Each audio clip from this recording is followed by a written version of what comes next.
Just as most of us are preparing to file our income tax returns, WESH 2 Investigates is helping a local woman get thousands of dollars in a refund she was due a year ago. Yeah, what's truly bizarre here is the reason for the holdup.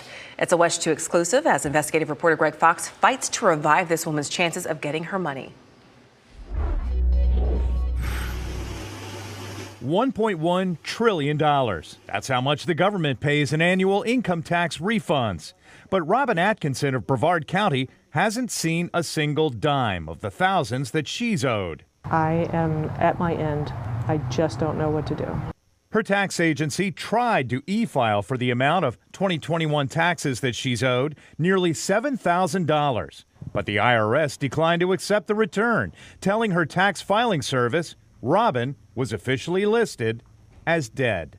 So you're not living anymore, according to the government. The government. And you thought, what? Why? Why would they say that?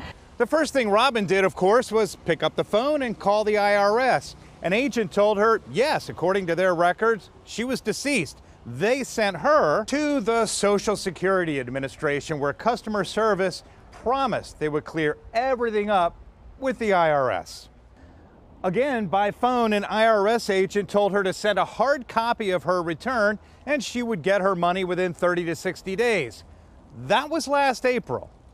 And despite assurances from Social Security that she is, in fact, alive, still no refund. I have been told so many times that the check's in the mail. It is very frustrating because there's no checks and balances on this.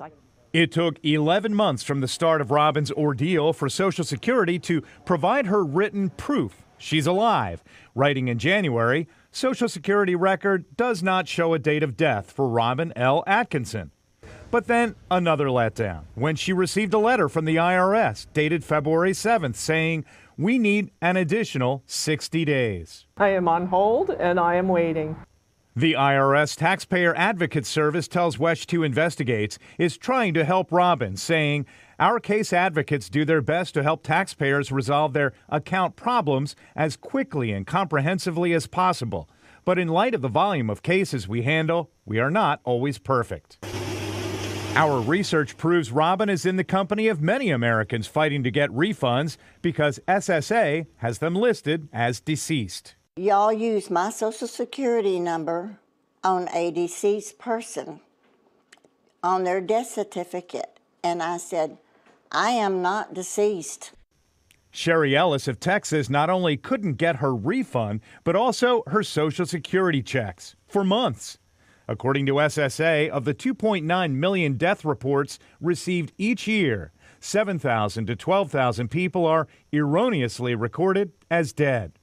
An SSA spokesperson emailed us stressing less than 1/3 of 1% are subsequently corrected. We take immediate action to correct our records. So far, that's not much comfort for Robin Atkinson after weathering dozens of calls to government agencies for more than a year and still waiting to get her hands on the money she's owed. Tell them that I'm alive and I'd like my money back. In Brevard County, Greg Fox, WESH 2 News. All right, so what should you do if an agency of the U.S. government lists you as deceased? Well, the simple answer is that the Social Security Administration oversees the master death file that's used by most government agencies. The best and fastest way to resolve this is to go to a Social Security Administration office with multiple forms of photo ID to begin the process of getting the records straightened out.